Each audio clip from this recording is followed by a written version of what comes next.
Mne sa páči, keď muž je maskulínny, keď sa chce proste postarať o tú ženu, keď je to chlap. Tebe sa páči, keď muž je maskulínny, keď je to chlap a chodila si s oským barámi. Kiara moja pekná. Ako idú tieto dve veci dokopy? Ja som to sám povedal, to dosť zreteľne.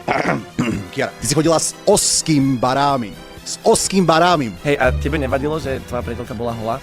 Prosím ťa, naozaj by som chcel vedieť, že ty keď sa pozrieš na Oskýho, tak čo vidíš? Vidíš to isté, čo my? Alebo tam máš nejaký zvláštny filter a vidíš niečo úplne iné ako my všetci ostatní? Lebo Kiara, nerad ti to oznamujem, ale Oský je presný opak toho, čo opisuješ. Čo vidíš, keď sa pozrieš na Oskýho? A prečo vidíme my niečo úplne iné, Kiara? Nevieš nič o mužoch. Ty si chodila s Oskarom Barámim. Ježiš, ja dúfam, že si nenájdem nejakého trtka, s ktorým budem takéto veci vôbec riešiť, že... Čajočka, že Ježiš, ja dúfam, že si nenájdem nejakého trtka. Ty si našla najväčšieho petolízača, aký v Slovenskej republike jestuje. Chápeš? Oský Barámi. A čajočka, že dúfam, že neskončím s nejakým trtkom. A zobral by si ma do lietadla? To je tvoj extrémne maskulínny frajer. Petolízač každého človeka, čo má trošku peňazí.